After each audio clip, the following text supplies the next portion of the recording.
Hello friends, welcome to my channel. இன்றைக்கி நம்ம சேனலில் ஒரு சூப்பரான அப்பளம் ரெசிபி தான் பார்க்க போகிறோம். நம்ம பார்த்திங்கன்னா அப்பளம் வந்து கடையிலே வாங்கிட்டு இருப்போம். ஆனால் வந்து வீட்டிலே அப்பளம் பண்ணுறது பார்த்திங்கன்னா ரொம்ப ஈஸியான ஒரு விஷயந்தான். ஒரு அரை கப் இல்லைன்னா 1/4 கப் அளவுக்கு உளுந்து இருந்தாலே போதும். உங்களோட தேவையை பொறுத்து உளுந்து இருந்தால் போதும். நான் இன்றைக்கி 1 கப் உளுந்து எடுத்திருக்கேன். ஸோ வந்து இந்த உளுந்து வச்சு எப்படி சூப்பராக வந்து நம்ம வீட்டிலே அப்பளம் பண்ணுறது, அதுவும் கொஞ்சம் டைமில் அப்படின்னு சொல்லி பார்க்கலாம். வாங்க வீடியோக்குள்ளே போகலாம். பாருங்க, நான் இன்னைக்கு 1 கப் அளவுக்கு உளுந்து எடுத்திருக்கேன். உளுந்து பார்த்தீங்கன்னா நான் நேற்றே நல்லா கழுவி வெயில வந்து காய வச்சு எடுத்துட்டேன். ஏன்னா நம்ம கழுவாமல் யூஸ் பண்ண முடியாது. ஸோ வந்து நல்லா கழுவி காய வச்சு எடுத்திருக்கேன். இப்போ இது மிக்சியில் போட்டு நல்லா ஸ்மூத்தான பவுடரை வந்து நம்ம அரைச்சி எடுத்துக்கலாம். கொஞ்சம் கூட திரி திரியாக இருக்கக்கூடாது, நல்லா ஸ்மூத்தாக இருக்கணும். நம்ம வந்து அரைச்சதுக்கப்புறம் அதை வந்து நல்லா சளிச்சு எடுத்துக்கலாம். ஃபர்ஸ்ட் இது மிக்சி ஜாரில் மாற்றி அரைச்சிக்கலாம். ஜாரில் பார்த்தீங்கன்னா தண்ணி எதுவும் இல்லாத மாதிரி பார்த்துக்கோங்க. நம்ம வந்து அரைச்சி எடுத்ததுக்கப்புறம் பிசைய தான் போகிறோம் தண்ணி ஊற்றி.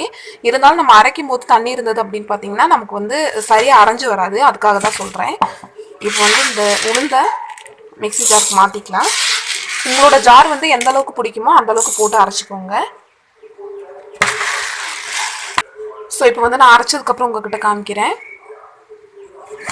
ஸோ பாருங்கள், இந்தளவுக்கு வந்து நான் அரைச்சி எடுத்துட்டேன். இப்போ இதை நம்ம சலிச்சுக்கலாம்.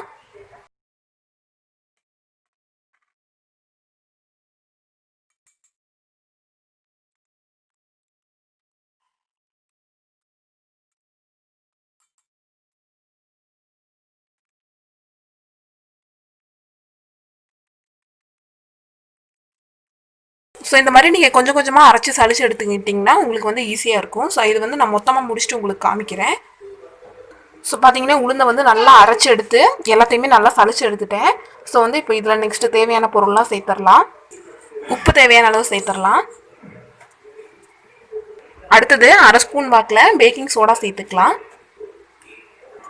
ஜீரகம் சேர்க்குறவங்க சேர்ப்பாங்க, உங்களுக்கு விருப்பம்னா சேர்த்துக்கோங்க. இல்லைனா வந்து நமக்கு பார்த்தீங்கன்னா ஜீரகம் வந்து தேவையில்லை. இப்போ இதில் கொஞ்சம் கொஞ்சமாக தண்ணி ஊற்றி நம்ம சப்பாத்திக்கு மாவு பிசைவோம்ல, அந்த மாதிரி பிசைஞ்சு எடுத்துக்கலாம். ஸோ ஒரு டைம் மிக்ஸ் பண்ணிடலாம். ஸோ மிக்ஸ் பண்ணி வச்சு இப்போ கொஞ்சம் கொஞ்சமாக தண்ணி சேர்த்து பிசைஞ்சிக்கலாம்.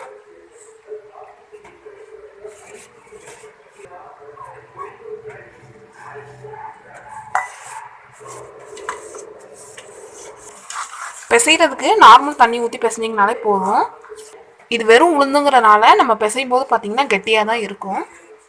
ஸோ பார்த்தீங்கன்னா இந்த மாதிரி நம்ம வந்து பிசைஞ்சு எடுத்தாச்சு. பார்த்தீங்கன்னா இந்த அளவுக்கு அப்படியே டைட்டாக இருக்குது. இப்போ இதில் ஒரு ஸ்பூன் எண்ணெய் சேர்த்து நல்லா பிசைஞ்சிக்கலாம்.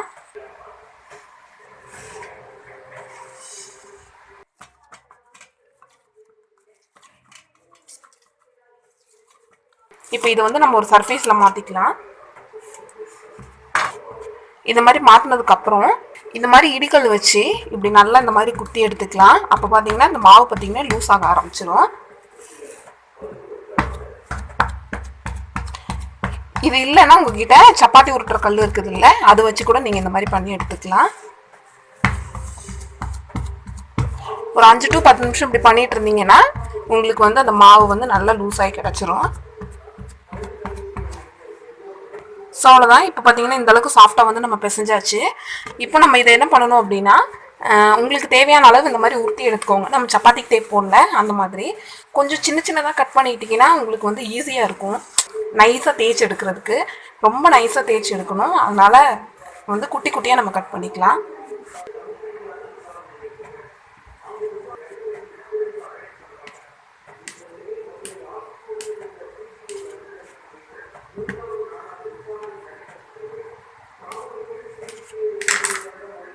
ஸோ இதெல்லாம் வந்து இப்போ இங்கே இருக்கட்டும்.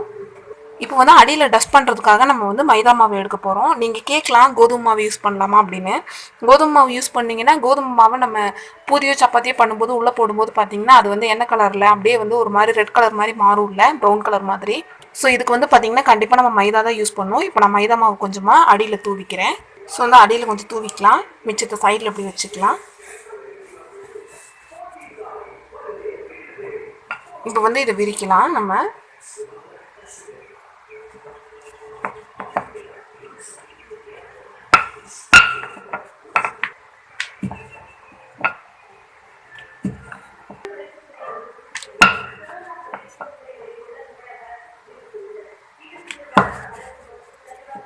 அப்படி இப்படி போனால் பரவாயில்ல, ஷேப் வரலன்னா பரவாயில்ல, ஏன்னா நம்ம ஷேப் வச்சு எடுக்க போகிறோம்.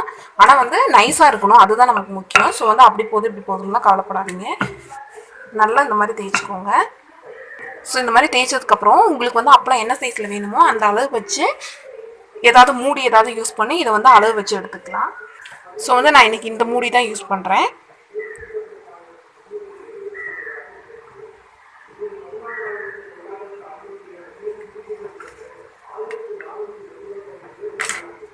ஸோ பாருங்கள், இந்தளவுக்கு நைஸாக இருக்கணும். நம்ம எடுத்தாச்சு. இப்போ இது வேறு பக்கம் வச்சிடலாம்.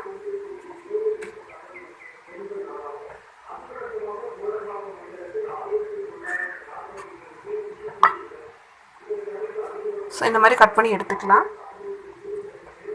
சைடில் வச்சுக்கலாம். கடைசியில் லைட்டாக தண்ணி தெளித்து வந்து பிசைஞ்சோம்னா அது கரெக்டாக வந்துடும். ஸோ இந்த மாதிரி எல்லாத்தையுமே தேய்ச்சி எடுத்துக்கலாம்.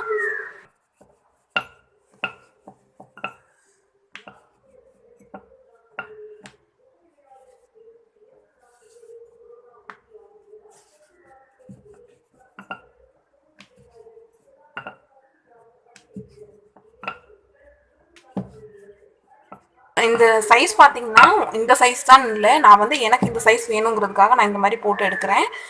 ஆனால் நீங்கள் வந்து உங்களுக்கு என்ன சைஸில் வேணுமோ அந்த சைஸில் வந்து ஏதாவது ஒரு அச்சு இருந்தால் அச்சு யூஸ் பண்ணிக்கோங்க. ஒருவேளை உங்கள்கிட்ட அச்சு இல்லைன்னா நல்லா ஷார்ப்பாக இருக்க டிஃபன் பாக்ஸ் அந்த மாதிரி ஏதாவது பாக்ஸோட மூடியை வந்து யூஸ் பண்ணிக்கோங்க.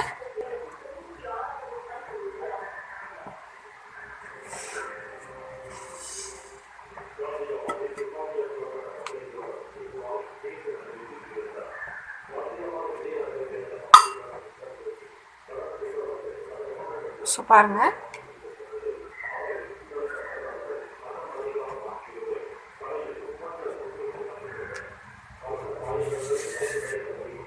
இந்த மாதிரி வந்து நம்ம எல்லாத்தையுமே ரெடி பண்ணி எடுத்துக்கலாம்.